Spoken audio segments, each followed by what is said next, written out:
কিছু মানুষ আছেন যাদের আচরণ দেখলে মনে হবে পাঙ্গাস মাছ যেন তাদের জীবনের সবচেয়ে অপছন্দের তালিকায় আছে। তারা মুখ বাঁকা করে নাক সিটকায় বলে, উফ, এই মাছের তো গন্ধ আছে। কিন্তু মজার বিষয় হলো খাওয়ার সময় কিন্তু সেই নাক সিটকানো একটুও চোখে পড়ে না। প্লেটে গরম ভাতের সাথে পাঙ্গাস মাছের ঝোল বা ভুনা আসা মাত্রই তারা চুপচাপ খেতে শুরু করে আর লুকিয়ে লুকিয়ে দুবার ভাত বাড়িয়ে নেয়। পাঙ্গাস মাছের অন্যতম সুবিধা হলো দাম তুলনামূলকভাবে কম, তাই অনেকের রান্নাঘরে এটি সপ্তাহে অন্তত একদিন থাকে। সহজ রান্না, কাটা প্রায় নেই আর মশলার স্বাদ ভালোভাবে শুষে নেয়।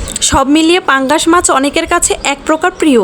সম্ভবত সস্তা দাম ও সহজলভ্যতার কারণে অনেকে মনে করেন পাঙ্গাস মাছ গরিবের মাছ, তাই তারা বাইরে মুখে স্বীকার করেন না। কিন্তু সত্যি কথা হলো দাম বা বাহ্যিক ভাবমূর্তির সাথে পুষ্টি ও স্বাদের কোনো সম্পর্ক নেই, বরং পাঙ্গাস মাছের নিয়মিত খাওয়া স্বাস্থ্যের জন্য উপকারী। পাঙ্গাস মাছ দেহের পেশি গঠনে ও মেরামতে সাহায্য করে, বিশেষ করে শিশু ও কিশোরদের জন্য এটি খুব উপকারী। পাঙ্গাস মাছে ওমেগা 3 ফ্যাটি অ্যাসিড আছে, যা হৃদযন্ত্রের সুস্থতা, মস্তিষ্কের কার্যক্ষমতা বৃদ্ধি ও প্রদাহ কমাতে সহায়ক। ভিটামিন ডি, B12, আয়রন ও ক্যালসিয়াম সমৃদ্ধ, যা হাড়, দাঁত ও রক্তের জন্য উপকারী। কাটা কম থাকায় বাচ্চা ও বৃদ্ধদের জন্য নিরাপদ এবং খুব সহজে হজম হয়।